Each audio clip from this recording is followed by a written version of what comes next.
filth. You will pay for your insolence. Insolence! We are pirates! We don't even know what that means! Open fire! The Star Wars universe was home to some truly brilliant sentients. Some, like Yoda, had centuries of wisdom to draw from and pass on to future generations. Others, like HK-47, were just especially insightful. But some were intrinsically gifted, such as the legendary Hondo Ohnaka. Everyone's favorite space pirate was a true genius, gifted with extensive wisdom and incredible luck. It's possible that no one else in the history of the Republic got away with as much nonsense as he did. In celebration of this legend, today we're going to be taking a look at Hondo's past, his words of wisdom, and the insane stuff he got away with over the course of the Clone Wars. Hondo Ohnaka was a Weequay, originally born on the arid planet Sriller, the homeworld of his people. Sriller was important due to its function as a boundary world between the Hutts and the Republic, but the Weequay were nonetheless fairly insular, as their traditions and way of life were somewhat at odds with galactic norms. Weequay were notorious for the untrusting and superstitious nature many of them exhibited, and there was perhaps no better example of their odd traditions than the Quay. Quay was the name of a god many Weequay worshipped, and it was also the name of plastic divination orbs that many Weequay believed allowed them to commune with their god. These orbs were basically magic 8-balls. Their owners would ask the Quay a question, shake the orb, and receive a vague answer that would be interpreted as a message from the gods. Not all Weequay were Quay devotees, but many placed a great amount of faith in their plastic orbs, using them to make important life decisions. Hondo's parents were devotees of the Quay. They were swindlers who lived in dire poverty, just barely scraping by conning their superstitious brethren. They were always looking to make a profit in any way they could, and they imparted their somewhat questionable values to their son, whom they taught to take advantage of the gullible. But they were also beholden to the Quay, or so they claimed, and when they asked the Quay if they should sell their son into slavery to pay the bills, the Quay said yes. Claiming it to be the will of the gods, they sold young Hondo to Paula the Hutt. Hondo, for his part, didn't buy into the whole Quay thing. He understood that his parents had sold him into slavery due to their poverty, not their devotion to gods that he didn't think they even truly believed in. Hondo didn't resent his parents for this, however. Later in life, he reflected that it had just been good business, and he saw the experience as a lesson to always look out for one's own profits first and foremost. Hondo started as Paula's cupbearer on Boonta, but after noticing irregular behavior from the smugglers the Hutt was hiring, he began giving Paula business advice based on what he had learned from his parents. His advice improved the Hutt's profits, and Hondo gradually became Paula's advisor, gaining the Hutt's respect for his sound advice in business matters. Once Paula trusted him, Hondo fled Boonta with a number of other Weequays the Hutt had kept as slaves, stealing a fleet of tanks and speeder bikes from Paula's private arsenal. Hondo and his followers hid out on the remote planet Florum, where they established themselves as space pirates. In the years leading up to the Clone Wars, the Ohnaka gang grew to a respectable size. Hondo's initial group of followers recruited many other Weequay to join the crew, as well as some Nikto and a handful of beings from other species. Through trickery and theft, Hondo rapidly amassed a considerable amount of credits, as well as a respectable collection of war machines. He stole a Corona-class frigate from a starship collector on Farana to serve as his flagship, which he and his gang supported with a small fleet of attack shuttles and the tanks and speeders they had stolen from Paula. Hondo's hideout on Florum became a well-defended fortress, and by the time the Clone Wars started, he and his fellow pirates were already quite successful. And now for the part of the video where we take a break to analyze some of the many pearls of wisdom Hondo graces the audience with throughout Star Wars The Clone Wars. No video on Hondo would be complete without it. I smell profit. Nice, juicy, fat, warm profits. We've already discussed Hondo's childhood and sketchy family, So we're going to start with one of the sayings he credits to his mother. As my sweet mother always said, son, if one hostage is good, two are better. And three, well, that's just good business.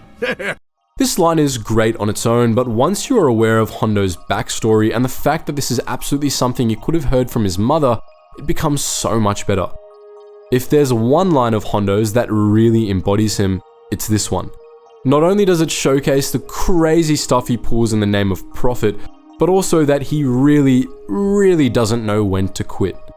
Then again, when you're as heavily armed as he and his gang, you've got room to push your luck a little. But you know what I always say, speak softly and drive a big tank. Among Hondo's wisest business decisions was not just running away from Paula the Hutt, but stealing an arsenal of tanks while doing so. Hondo is fun enough as a conniving scoundrel who has to rely on his wits and rebels, but we dare say he's more fun in the Clone Wars when he has his tanks to throw at his problems. There's certainly very few obstacles that can't be removed by a laser cannon, though Hondo was perfectly capable of recognizing those, and in a dramatic fashion.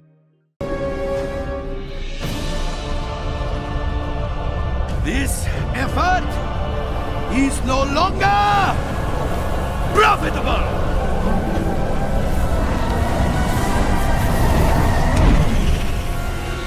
But our favorite bit of wisdom from Hondo is a line that doesn't get nearly as much attention as some of the others here. I may not be as young as I once was, but I'm older! Truly remarkable insight. Now that we've gotten that out of our system, it's time to reflect on just how much nonsense Hondo got away with over the course of Star Wars: The Clone Wars. He started out pretty strong by taking Count Dooku, Obi-Wan Kenobi, and Anakin Skywalker hostage at the same time, and completely getting away with it, at least for a while. Kidnapping the head of state of one of two warring galactic powers and trying to sell him off to the other one is already a pretty incredible move, but then kidnapping the two Jedi sent to collect to ransom them too takes the cake. His men then killed a Republic senator during the handoff and started a battle with Republic soldiers.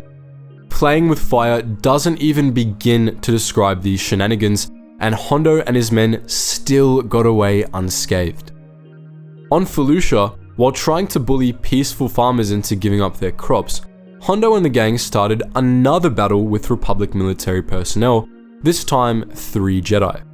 Just a few months later, he provided shelter to a team of bounty hunters that had just downed a Star Destroyer and likely killed a few thousand Republic Navy personnel in the process.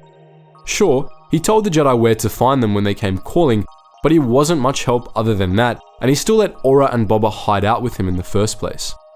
But despite all of this, not only did Hondo never receive any consequences from the Republic, but he ended up getting paid a considerable amount to make illegal weapons shipments on their behalf. Clearly, all of this went to his head because Hondo's next move was to attack a Jedi ship to steal some lightsaber crystals, and when that didn't work, he kidnapped a Jedi to sell into slavery.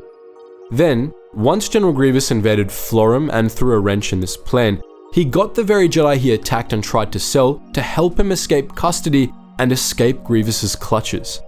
Yet again, he didn't even receive a slap on the wrist from the Jedi for this.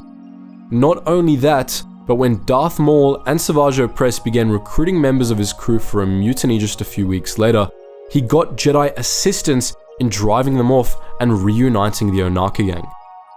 Hondo Ohnaka went up against the best of the Jedi, a Sith Lord, the galaxy's most prolific Jedi hunter, and even Maul and Savage, and he walked away from all of it unscathed. The closest he ever came to receiving consequences was when Grievous trashed his base and melted down most of his arsenal, but even then, Hondo himself was fine, and he was even still decently rich afterwards. Honestly, Hondo should have taken up gambling. He definitely had the luck to get rich that way. The Mandalorians have gone through a bit of an image change in the past few years. Whereas the two Mandalorians seen in the films, Jango and Boba Fett, are antagonists, The Mandalorian has created a new image of Mandalorians as a noble, admirable warrior culture. One that sometimes strays into the grey but is firmly on the good side for the most part. even the Fets themselves have been given a bit of a facelift. As a whole, recent canon media typically follows this approach to the Mandalorians, with one exception. Up until the last episode of Season 5's Mandalore arc, Star Wars The Clone Wars depicted the Mandalorian warriors as ruthless thugs, the evil enemies of Duchess Satine Kryze's pacifist New Mandalorians. Perhaps no one Mandalorian exemplifies this more than Pre Vizsla, the leader of the Death Watch faction, an unambiguously evil character that stands in sharp contrast to the Mandalorians of modern Star Wars media. In this video, we're going to be taking a closer look at this Mandalorian villain and examining what he says about Mandalorian culture as a whole. In Star Wars The Clone Wars, Pre Vizsla was the leader of the Death Watch, a terrorist group that represented the last vestiges of the Mandalorians' traditional warrior culture. His goal was the destruction of the new Mandalorian regime on Sundari, a pacifist government that, Vizsla believed, was an affront to everything Mandalore was meant to be. Most of you know all that. What you might not know is that the Death Watch didn't originate from Star Wars The Clone Wars. The Death Watch came from the comic series Jango Fett Open Seasons, which told the story of Jango Fett's life and his time fighting in the Mandalorian Civil War, something that was brought back into canon by The Mandalorian. In Open Seasons, the Mandalorians are a shadow of their former selves, with what remains of their warrior culture divided between two factions. The true Mandalorians adhered to a strict and complex code of honor, while the Death Watch believed that the only laws Mandalorians were bound to uphold was the rule of the strong.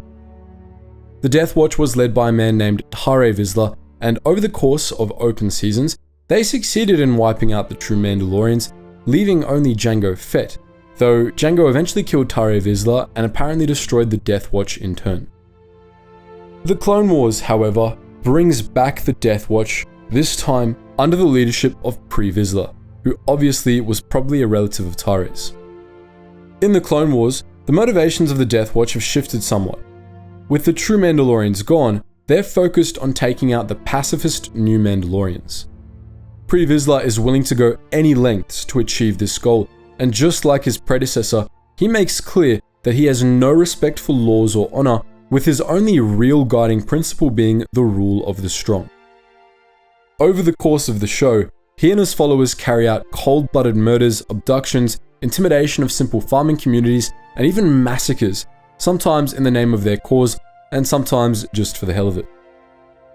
The Death Watch prided themselves on being strong warriors, but they spent most of their time just conniving and preying on innocents. Even Vizsla's plan to take over Mandalore had less to do with strength and more with deception. He planned to orchestrate an invasion of Mandalore that would make the Death Watch appear as heroes to the Mandalorian people, radicalizing them back into the old ways to fight off the invaders. Originally, Vizsla and Dooku planned to make this work with a Republic invasion of Mandalore, but after his alliance with Maul, Vizsla reworked the plan to use Maul and his Shadow Collective as the invaders instead. It was during the execution of this plan that we saw another side to Pre Vizsla. Throughout the Clone Wars, he repeatedly reinforced that everything he did was done out of a love for Mandalorian culture and a genuine desire to see his homeworld return to its former greatness. During his first few appearances, he wasn't terribly convincing, especially in his Season 4 appearance, in which all he and the Death Watch did was bullying some random town on the back end of Beyond for no real reason. But when Vizsla began his bid for control of Mandalore, he leaned much harder into his stated motivations, and he seemed genuinely convinced that his takeover was right. It wasn't just a power grab to him, and he wasn't just some demagogue. Vizsla genuinely believed that his cause was just. Indeed, Vizsla didn't seem to care about the power he claimed as much as he cared about the Mandalorians becoming warriors again. When he lost a duel with Darth Maul and was about to be killed, he accepted his fate and handed Maul rule of the Death Watch, affirming that only the strongest shall rule. While his actions throughout the show might have suggested that Vizsla was self-centered and power-hungry, when it came down to it, he cared more about the rule of the strong, the traditions of the Death Watch, than he cared about his own life. He died a violent death, but he died knowing that the values he had fought for had won, and so he didn't seem terribly concerned about losing his life. This puts everything Vizsla did in prior seasons in a new light. It might have appeared that Vizsla was just using Mandalorian culture as a handwave to excuse him and his followers harassing innocents and carrying out acts of terror, but the truth was much more complex. Pre-Vizsla genuinely believed that his actions were justified according to Mandalorian tradition, and he wasn't wrong. Earlier, we mentioned that the Death Watch fought in the Mandalorian Civil War against the true Mandalorians over what rules they were bound to, with the Death Watch resisting the true Mandalorians' imposition of a code of honor. Given the brief summary we gave you earlier, you might think of the Death Watch as revisionists fighting against the nobler ancient ways, but you'd be wrong. Contrary to their name, it was the true Mandalorians who were the revisionists. Their codes of honor were a modern invention, an alien imposition on Mandalorian culture. The way of the Death Watch was representative of what the Mandalorians had been for thousands of years, from their first crusades to the Mandalorian Wars to the beginning of their time as a mercenary faction. The true Mandalorians were trying to make the Mandalorians more noble and honorable, but this wasn't something the Mandalorians had ever been. They had a notion of what was honorable and what wasn't, sure, but it wasn't the righteous, noble one the true Mandalorians were going for. By the standards of most Mandalorians throughout the culture's history, nothing the Death Watch did was dishonorable, and their understanding of strength over all else was an ideal that the Mandalorians had held for generations. Previous generations of Mandalorians had considered crimes up to and including genocide to be honorable when it was a show of Mandalorian strength and superiority. The Death Watch was unambiguously evil, don't get us wrong, but they were nonetheless a truer representation of what Mandalorian culture was at its core. The true Mandalorians, as well as the post-Clone Wars Mandalorians factions seen in canon, have far less evil takes on strength and Mandalorian culture, but they were building on rotten foundations. No matter how many codes of honor you impose, the core of Mandalorian culture was about being a warrior, with an overly large focus on individual strength. We've discussed this in other videos, so we won't belabor the point, but any moral code in which might makes right, in which what's construed as strength is upheld above all and what's considered weakness is reviled, is fundamentally corrupt. In that sense, Pre-Vizsla represents the truth of what the Mandalorians were. Here's a reminder that not all Mandalorians were noble, that being a warrior and valuing strength wasn't always a righteous thing. Vizsla was a remorseless butcher, a man who believed anything was justified so long as he had the strength to back it up. Above all, he reminds us of all the innocent blood that the Mandalorians spilled over the millennia, and that no matter how wholesome Din Djarin is, the Mandalorians as a whole were far crueler and colder than they've recently been shown as. Unfortunately, there were a number of alien species in Star Wars that gluttonous colonizers like the Hutts and humanocentric tyrants like the Empire loved to subjugate. We've covered some of these species and their hardships before, like our video on the Wookiees and the various factions that exploited Kashyyyk throughout the ages. Today, however, we're focusing on the Twi'leks, who also got a rather short and pointy end of the stick during the Clone Wars.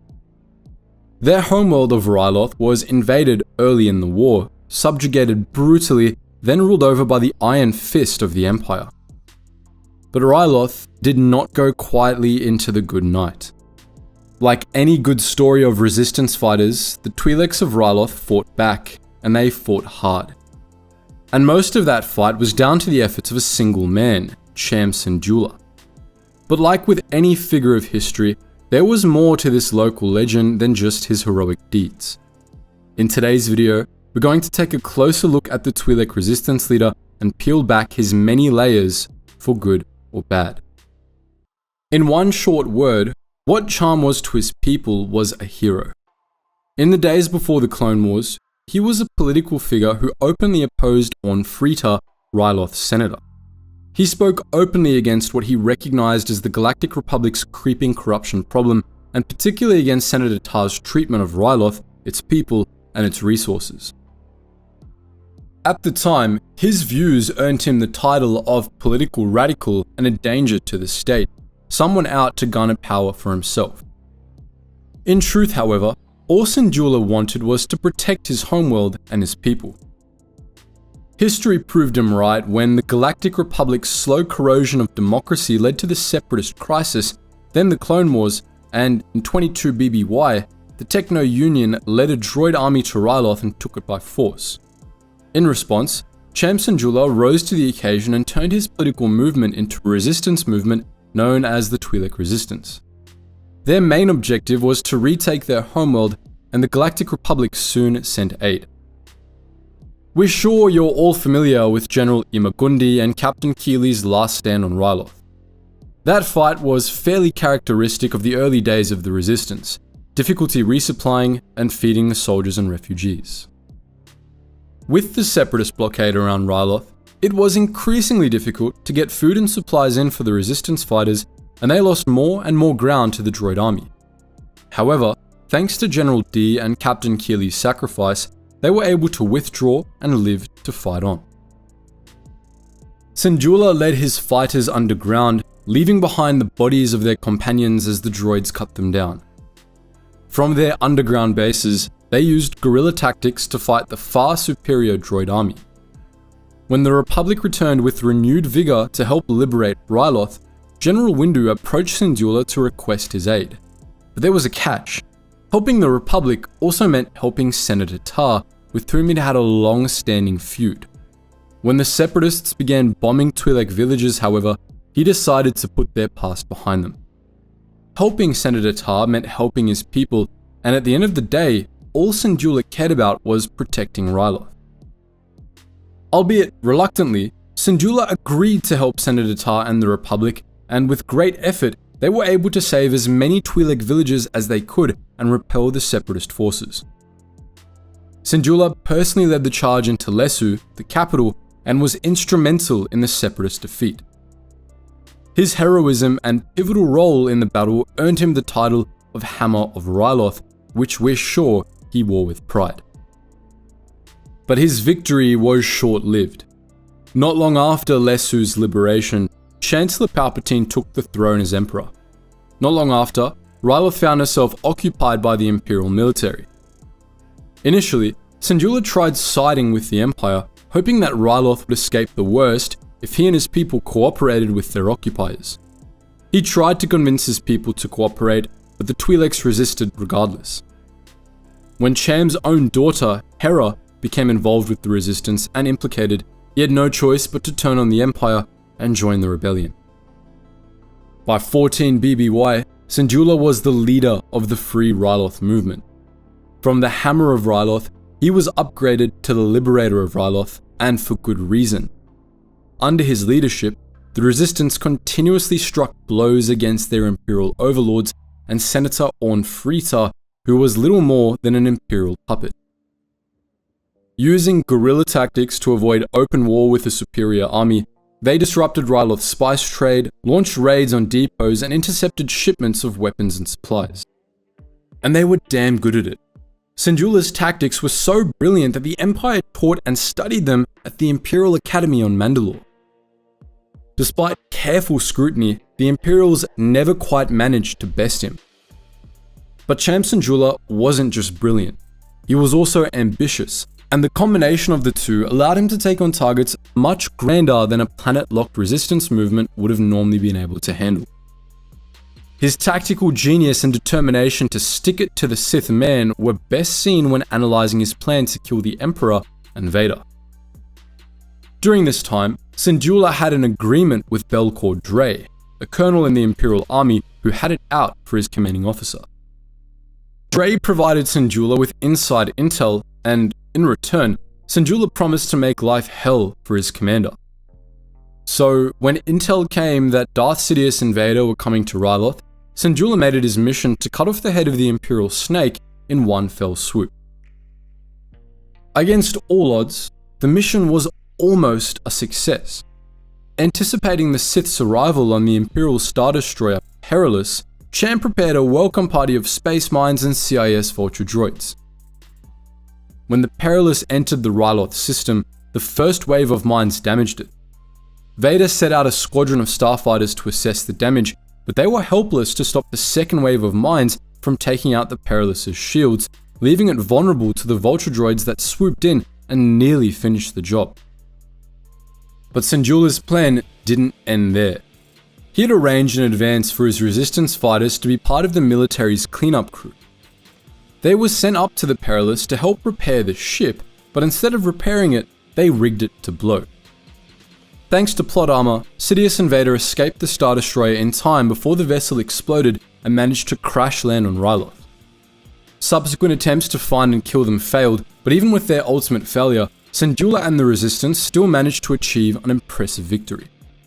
And it wasn't Cham's only brilliant moment during the war. So why is he so disliked?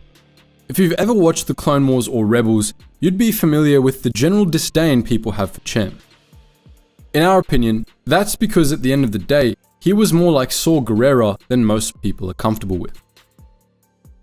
We've talked before about how Saw Gerrera was an extremist, but one who did what he had to wage total war against a merciless, totalitarian enemy. Cham Syndulla fought the same enemy, but he didn't wage the same war. In fact, in many ways, we think he was objectively worse than Saw Gerrera. To begin with, all Cham Syndulla cared about was Ryloth. In fact, early during the Free Ryloth movement's life, he managed to alienate his daughter Hera because he was focused only on their homeworld, whereas Hera believed in a free galaxy. Cham, who had been incredibly skeptical of Republic aid during the Clone Wars, outright didn't care what happened to the rest of the galaxy as long as Ryloth was safe. His daughter, who recognized how small-minded that view was, left to start her own rebel cell, one which admittedly succeeded far more than her father's ever did. This is a main point where we think Saw was a better man. He fought for the galaxy equally, wanting all peoples to be free of the Empire's tyranny. Cham only cared about the Twi'leks, and it severely limited what he could give to the galaxy. Loosely connected to this is his blatant disregard for anything other than the fight. Like Saw, Cham gave up on everything good in life in favor of defeating the Empire. He dedicated himself to the cause and undeniably sacrificed nearly 2 decades of his life to it. The difference is that, where Saw had already lost everything that had mattered to him, Cham hadn't. His wife was killed during the Resistance, but Cham still had a daughter under 10 whom he essentially pushed away in favor of leading the Resistance. Sacrifice is a noble thing to do, but it becomes far less admirable when innocent children are made to suffer in the name of a good cause. But his ability to sacrifice his relationship with his daughter, his young child who had already lost her mother, was indicative of Cham's general character. He was cold. Cham was a man who would do anything and everything to achieve his ultimate goal. Time and again, we've seen him make morally questionable or deplorable things to get what he wanted, from blackmailing Belcor Dre to betraying Hera and her rebel cell after using them to get where he needed to go. The latter is particularly deplorable when you consider that, at the time, his adult daughter, leader of Phoenix Squadron, had reached out to team up with the Free Ryloth movement on a mission to serve the Rebel Alliance. Despite the chance at reconciliation, Cham still chose to betray her and serve Ryloth over the entire alliance. In the end, he did reconcile with his daughter after being reminded of the value of family, but an epiphany at the end doesn't undo a life of cold determination to end the Empire. At the end of the day, Cham was a hero to Ryloth. He did everything he had to in order to liberate his people, and he deserves recognition for his sacrifice and tactical genius. But neither of those overwrite the consequence of his choices. I hope, Senator, after you've lost and the Empire reigns over the galaxy unopposed, you'll find some comfort in the knowledge that you fought according to the rules. So spoke Saw Gerrera, one of Star Wars canon's most fascinating and most controversial characters. In case you haven't consumed any Dark Times era Star Wars media in the past few years, Saw Gerrera was a character introduced in Star Wars The Clone Wars as the leader of a group of Republic-aligned rebels on Onderon. Rogue One, Andor, Rebels, The Bad Batch, Fallen Order, and more stories from the Imperial era have gone on to feature Saw and his partisans who represent the extreme wing of the rebellion. Radicals willing to do anything to stop the Empire. All of these stories have depicted Saw as morally dubious, leading a portion of the fanbase to develop a deep dislike for Saw and his followers. But let's play devil's advocate for a moment, or rather for 10 minutes. Was Saw actually all that bad in the grand scheme of things? First, a fun fact. The concept for Saw Gerrera actually came from George Lucas himself, who conceptualized him as a grittier, edgier rebel leader for his planned Star Wars Underworld series and used the Clone Wars to introduce him. Underworld, for those who don't know, was how Lucas intended to continue the Star Wars universe. It was planned to be a gritty Andor-like live-action series set during the Imperial era, meant to act as a narrative bridge between the prequel and original trilogies. Everything we've ever heard about it sounds awesome, and it's tragic that Underworld has not, and likely will never, see the light of day. But as a bit of consolation, a wealth of new canon stories have taken Saw Gerrera in exactly the direction Lucas intended. In the Clone Wars, Saw doesn't stand out all that much, but it's in the Imperial era that he really came into his own, for better or worse. Saw Gerrera, and whoever he could muster to follow him, waged an uncompromising war against it, fighting straight through the dark times until they were destroyed on Jedha a few days before the Battle of Yavin. Saw spent 20 straight years fighting, spending that entire length of time severely outnumbered and outgunned, with just an assortment of scrappy partisan groups to back him up. Even during the height of the Empire's power, when many future rebels were hesitant to even consider fighting, Saw gave the cause his all. During this time, Saw gained quite a reputation, but not a good one. He and his partisans were absolutely ruthless, to the point they alienated some people who might otherwise have been inclined to join the rebellion. Like our good friend Anakin Skywalker, Saw Gerrera was quite the connoisseur of war crimes. He and his partisans were known to torture prisoners, break standard rules of engagement, and even kill civilians if they believed it would further their cause against the Empire. Gerrera saw all these things as necessary evils, tactics that the power of the Empire forced on anyone who was serious about dismantling it, but the Empire and many of the more moderate rebels saw it as terrorism. Mon Mothma, in particular, hated Saw and believed his tactics were counterproductive. Most of the time, the narrative framing of Star Wars stories agrees with Mon Mothma when it comes to Saw Gerrera. But is this an honest framing? Don't get us wrong, Saw is absolutely an edgelord and has absolutely done some pretty terrible things. We aren't defending that by any stretch. We're more interested in how the bad parts balance out in the grand scheme of things. The Empire framed Saw Gerrera as a terrorist, but it did the same to the likes of Mon Mothma and rebels who actually abided by the laws of war. Their use of such a term was meaningless, just a snarl word used to vilify anyone who resisted the Empire's own reign of terror. Saw would argue that, most of the time, the difference between a terrorist and a freedom fighter is just whether or not the speaker supports the cause in question, and that he and his partisans were waging a righteous revolution and doing what they needed to for the sake of the galaxy. Luthen Rael from Andor put it another way. Like Luthen, Saw and his partisans were forced to use the tools of their enemy to defeat them, to burn their decency so that the people of the galaxy could have a future free of imperial tyranny. In this, Saw and the partisans are meant to be a representation of real-world World War II era partisan groups who are also sometimes forced to resort to untoward tactics to liberate their homes from Nazi Germany. This is a good angle to understand Saw Gerrera from. He was fighting an asymmetric war against a massively powerful, unfathomably evil empire, and he was willing to do whatever it took to win that fight, because the consequences of defeat would be far worse than anything he or his partisans were even capable of doing. Sometimes, Saw believed, taking the fight to the empire required acts that would be immoral outside of war. Saw Gerrera and the partisans engaged in total war against the empire, whereas the Rebel Alliance held back. For those unfamiliar with the doctrine of total war, it means that a belligerent classifies anything that contributes to an enemy nation's war effort, including things like civilian industry, agriculture, and sometimes even civilians themselves, as legitimate targets. In the real world, some inarguably just wars have been total wars. Consider again World War II. Total war doctrine is never without controversy, nor should it ever be. But in the case of the rebellion against the Empire, it's the kind of war that had been forced on the galaxy, regardless of whether rebel groups went in for it or not. The Empire spent its existence waging a kind of total war, giving no quarter to any who opposed it. The partisans were simply responding in kind. Indeed, the doctrine of total war covers just about all of the more controversial aspects of Saw's fight against the Empire, with the notable exception of torture, which is always unambiguously bad and also just doesn't work.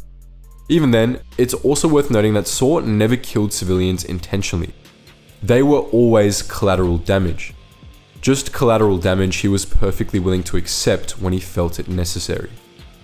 That's not to say that Saw's total war methods were necessarily right or just. The morality of total war is a far more complicated question that's ultimately beyond the scope of this video. But at the end of the day, he and the partisans were, at worst, just responding in kind to the barbarism of the Empire, giving them a taste of their own medicine. Furthermore, they played an essential role in the Empire's defeat. They kept up the fight for 20 years, giving the more moderate rebels room to grow strong, and given that, you can understand why Saw chafed at people like Mon Mothma trying to tone police him and his fighters. In some cases, Star Wars' treatment of Saw Gerrera is reminiscent of a fairly common storytelling trope, where a relatable antagonist character with valid points is made to kill a baby or do something that's also inarguably evil to alienate the audience from them. Star Wars doesn't go that far with Saw, of course. He's still unambiguously on the good side, and his worst is still a hell of a lot better than the Empire's best. But for all Mon Mothma talks about Saw Gerrera breaking the rules of engagement, celebrated heroes like Anakin Skywalker and Obi-Wan Kenobi are shown doing that more often and more egregiously than Saw ever is, and sometimes Saw makes fairly reasonable, if hard, tactical decisions that are rather dishonestly framed negatively. Consider the finale of The Bad Batch's second season. In the season's second to last episode, the Bad Batch bumps into Saw and the partisans in Moff Tarkin's fortress on Eriadu. The Bad Batch is on Eriadu in the hopes of tracking down a facility where the Empire is imprisoning wayward clones. The partisans are there to blow up the fortress, which they hope will kill Tarkin and a bunch of other key Imperial military leaders. Both missions go sideways, forcing both teams to flee the facility. Saw, who gave the Bad Batch a fair warning to get the hell out of the fortress before the partisans blew it, detonates the explosives on the way out. This indirectly leads to Tech, spoiler alert, falling to his death. A lot of people's knee-jerk reaction to this moment was to hate on Saw and blame him for killing Tech, but this is a pretty stellar example of Star Wars framing a tough but correct command decision as Saw Gerrera being a bad person. At the end of the day, the partisans' mission was considerably more important. Contrary to what was argued in the episode, killing Tarkin and the scum he was meeting with would have dealt a huge blow to the Empire. By ending the threat of Tarkin and his abominable ideals, Saw likely would have saved billions of lives. Without Tarkin, the Death Star project may never have been completed, and that, we would argue, is vastly more important than tracking down some stray clones. Saw also gave the Bad Batch an advance warning, and while it ended up not being enough to save Tech, at the end of the day, you have to expect casualties in war. Saw's choices were to blow up Tarkin's fortress in the hopes of killing Tarkin, or at least some of his top personnel, or to throw away the entire mission, regardless of the partisan blood that had already been shed, because going through with it carried the risk of killing a handful of renegade clones in the process. He made the right call. It sucks that Tech died, but such is war. Widely renowned as the best bounty hunter since Django lost his head, Cad Bane has a particular degree of notoriety due to the manner of his involvement during the Clone Wars. He worked for the Confederacy, for the Hutts, and for mysterious Sith Lords alike, with few limits to speak of and concerned for nothing save himself. Bane is generally seen as an amoral character, more so than some other, more notorious bounty hunters, and for obvious reasons. But though he wasn't nearly as honorable as the Fets were, for example, Cad Bane wasn't completely amoral, and indeed, he was a rather complex character.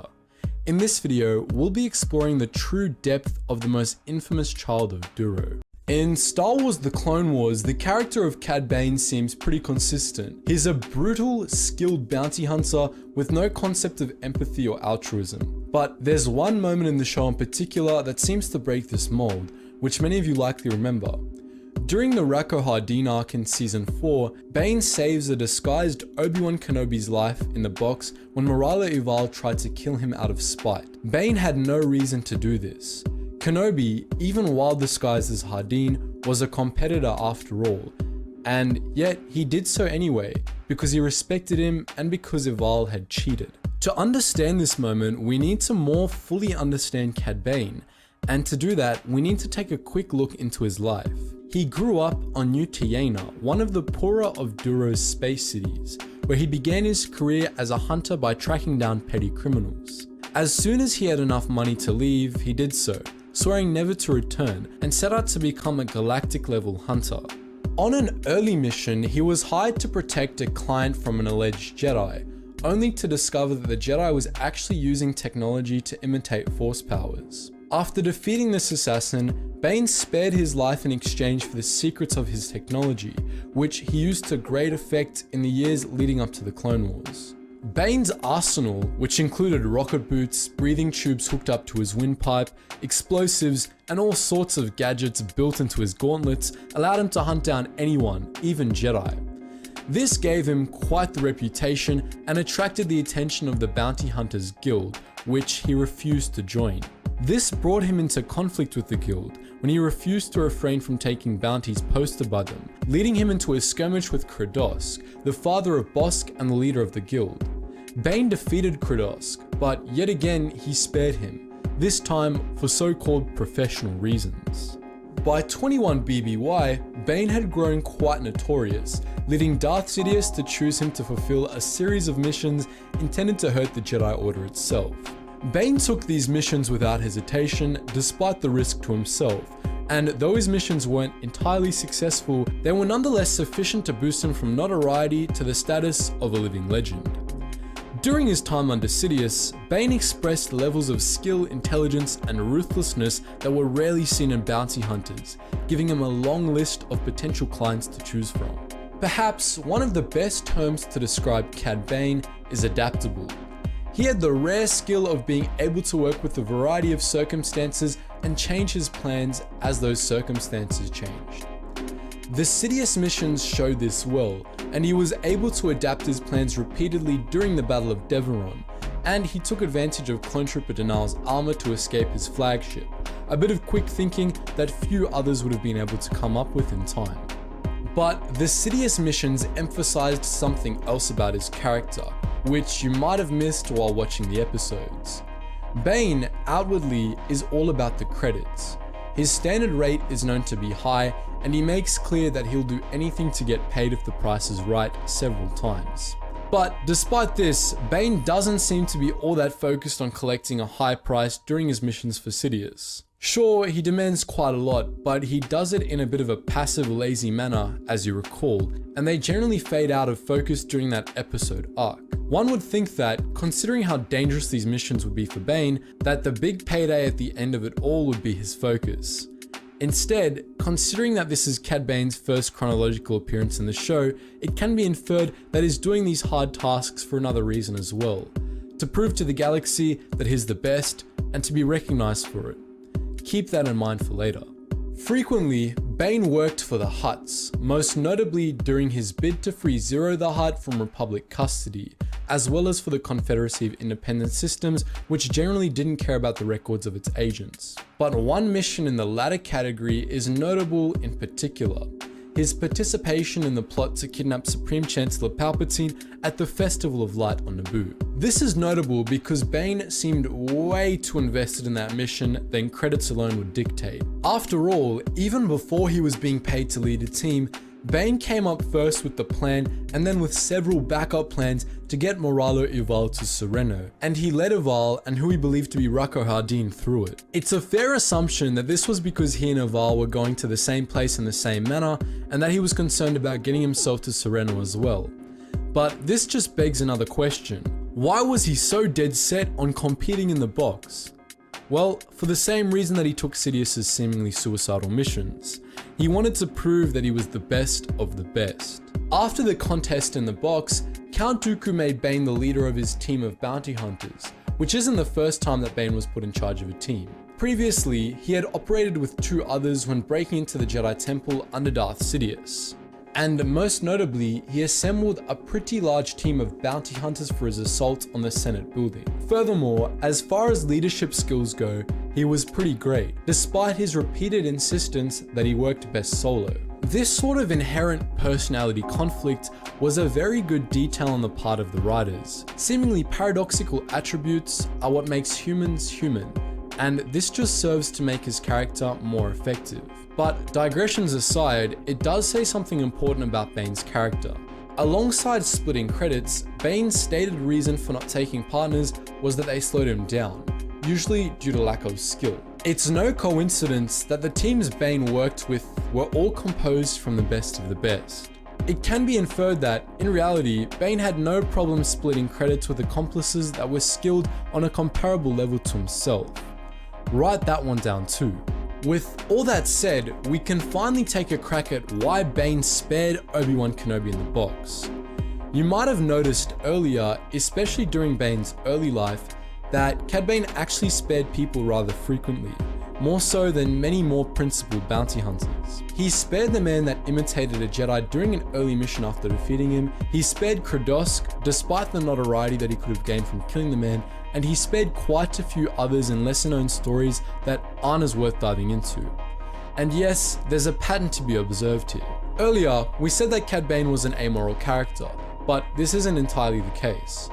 Bane's morals were certainly a whole lot more lax than any respectable sentient being, and he showed no qualms with killing unarmed innocents or his prisoners. But he did have his own twisted sense of morality. It was simply different than what decent people would consider morality. Bane's ruthlessness was most frequently expressed towards innocents, those that were unarmed or easily defeated. But he didn't display the same sense of ruthlessness toward others, and for one key reason, he considered them skilled enough to earn his respect.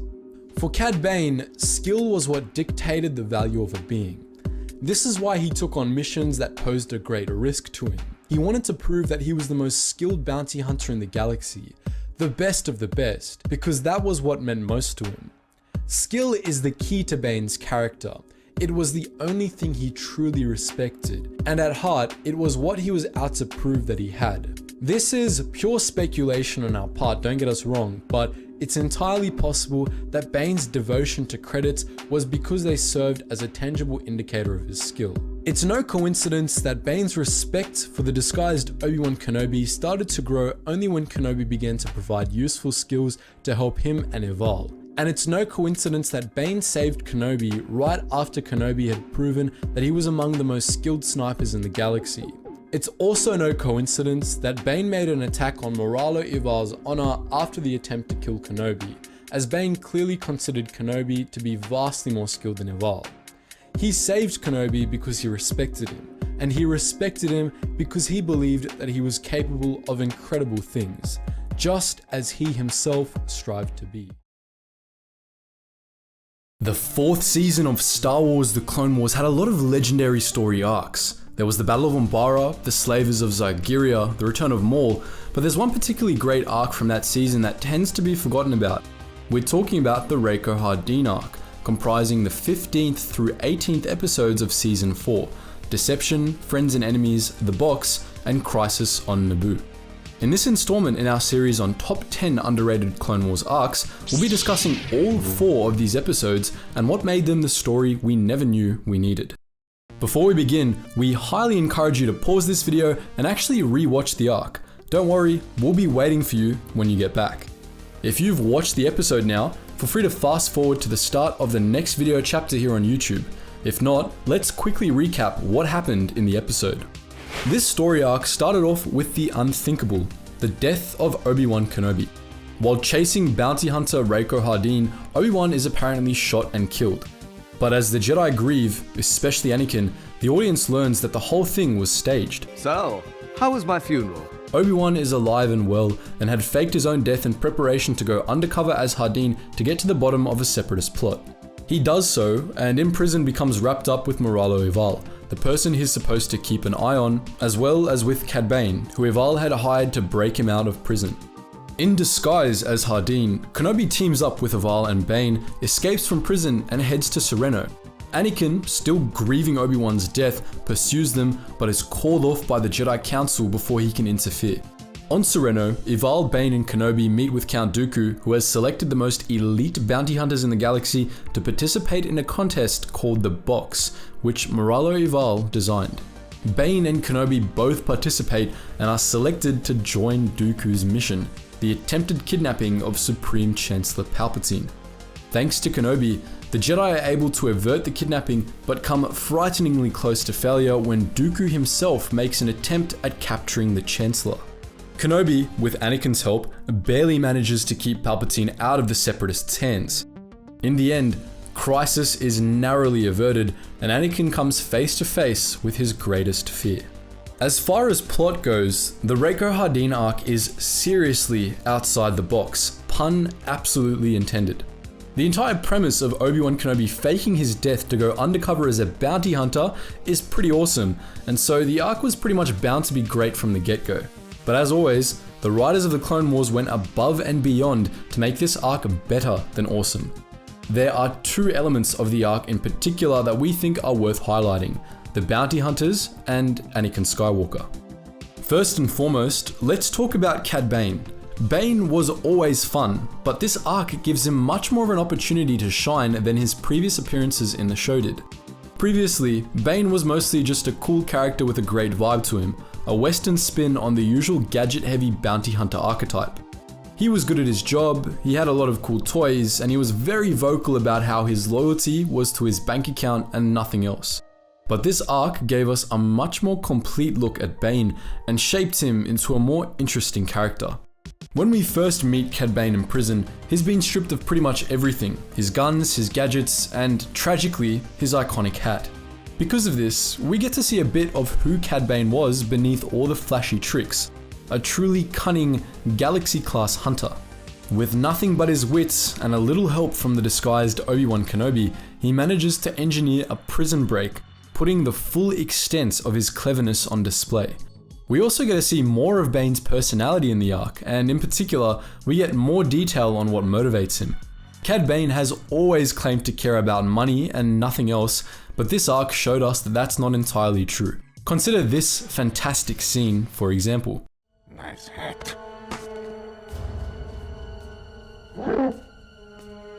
Where did you get it?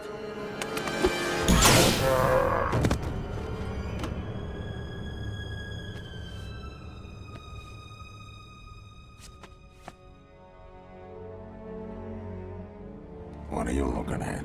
It's a nice hat. We've seen Cad Bane kill before, but this scene is different. He doesn't kill Bulduga as part of a mission or for any professional reason. He kills him over a hat. What really makes this scene is his comment at the end though, which implies that he genuinely sees no problem with committing murder over a hat. That's pretty damn dark, and it also decisively pegs Cad Bane as an evil character. Right? Well,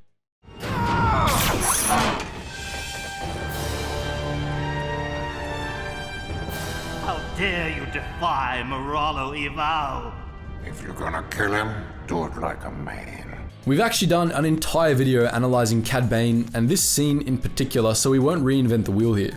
But this quick scene reveals that Cad Bane isn't just another evil, money-hungry murderer. On some level, he has some sort of moral compass and some sort of honor. Money isn't all he cares about after all. He also cares about skill and believes that it deserves respect. Over the course of this arc, Bane went from being suspicious of the disguised Obi-Wan to respecting him because Obi-Wan proved himself to be skilled and capable.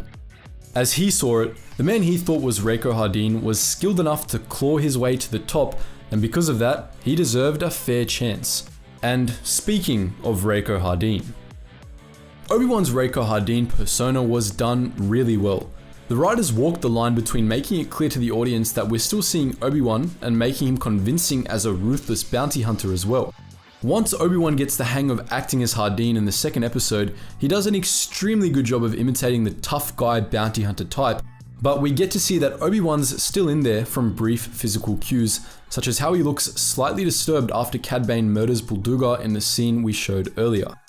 Kenobi's Hardeen persona is also a really good foil for Cad Bane.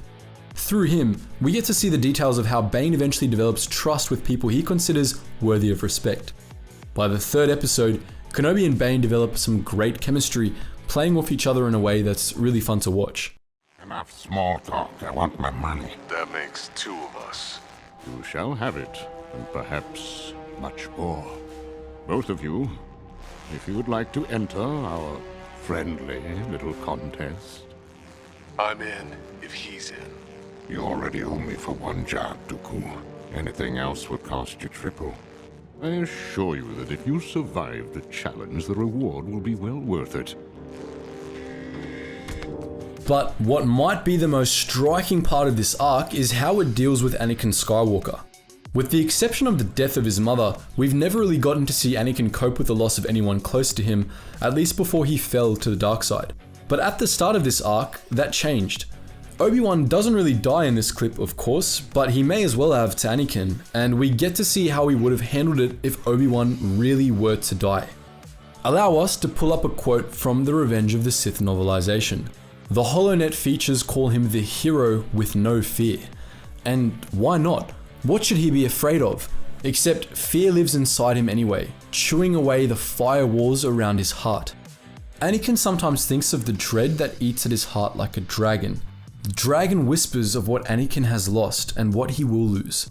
The dragon reminds him every night of how he held his dying mother in his arms, of how she had spent her last strength to say, "I knew you would come for me, Anakin."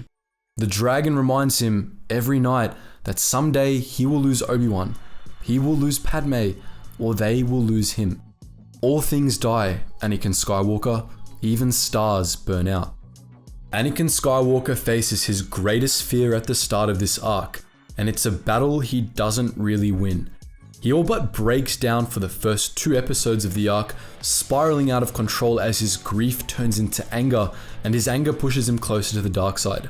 We all remember those scenes where he beats the hell out of the man he believes killed Obi-Wan, where he abandons everything to go on a quest for revenge, where he force chokes a bartender to get information out of him faster.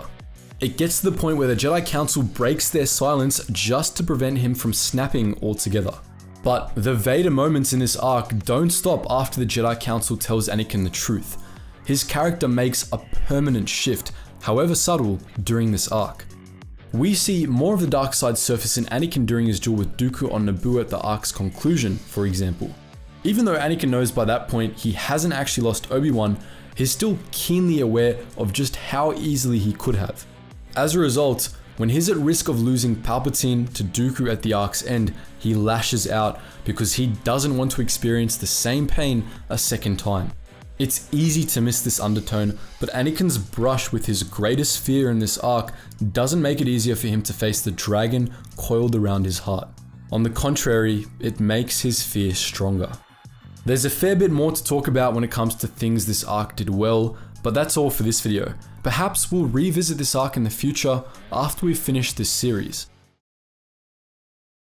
One of the most surprising twists in Star Wars The Clone Wars was the fall of Barriss Offee. And not only because it conflicted with her established fate and caused yet another major continuity error. In her earlier appearances in the show, Offee was shown to be very mild-mannered, almost passive, taking after her master, the uber-orthodox Luminara Unduli. But at the end of the Clone Wars' final season, she suddenly turned into a surprise antagonist, a cold-blooded killer and terrorist mastermind. It was a hell of a heel turn, and it was never really explained what made Offee undergo such a dramatic personality shift. But there are stories from legends that might help explain her fall, as we'll be discussing in this video. Barriss Offee was apprenticed to Jedi Master and fellow Mirialan Luminara Unduli, one of the most orthodox masters in the Order. Unduli was a bit like Atris from the Old Republic era, if not nearly as judgy and cold. She followed a strict interpretation of the Jedi Code, and she emphasized discipline and obedience in her teachings. She was a tough master, but Barriss was a perfect student for her. As a Padawan, Barriss Offee was highly skilled and lived up to her master's expectations of discipline and obedience. She was considered a model Padawan, and had she lived in another time, she would have likely become just like her master. But the galaxy had other plans. In 24 BBY, the Separatist crisis began, and Offee and her master were regularly dispatched to help prevent the secession of planets across the Outer Rim. Unduli and Offee, together with Obi-Wan Kenobi and his apprentice Anakin Skywalker, played a crucial role in ensuring Ancion remained in the Republic in a 22 BBY diplomatic mission.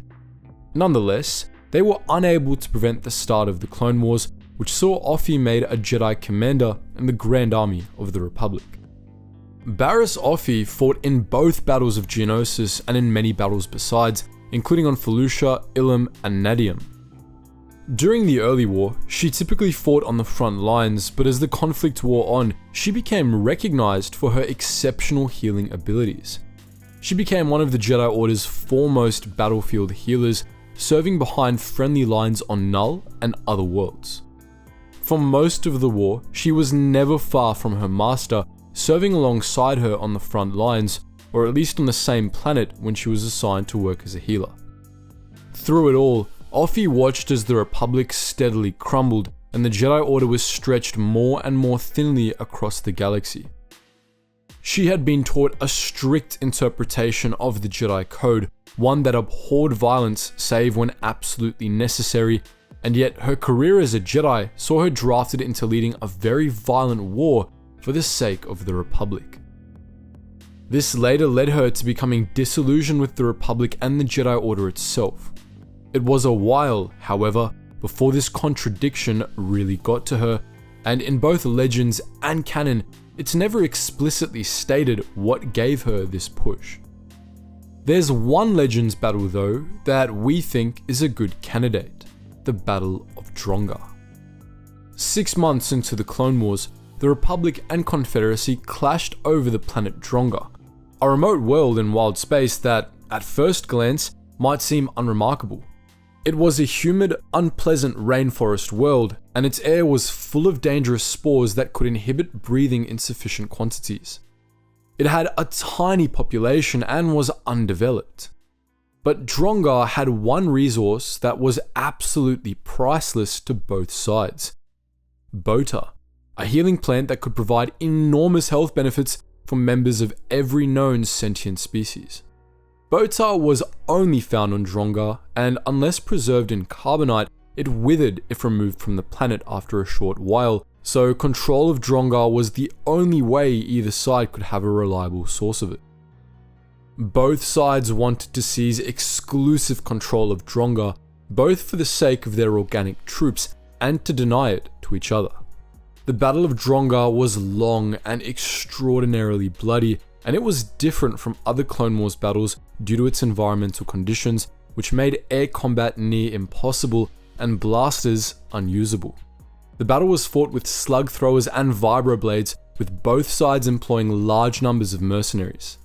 The use of vibroblades meant that the carnage on Drongar was especially extreme, to the point where the Republic had to bring in a dozen mobile surgical units to help treat the wounded, alongside a number of Medstar-class medical frigates. And that wasn't even enough. The sheer scale of the carnage meant that the Republic's battle surgeons were constantly overwhelmed. Their problems were worsened by those airborne spores we mentioned earlier, which caused wounds to rapidly become infected and routinely clogged up machinery.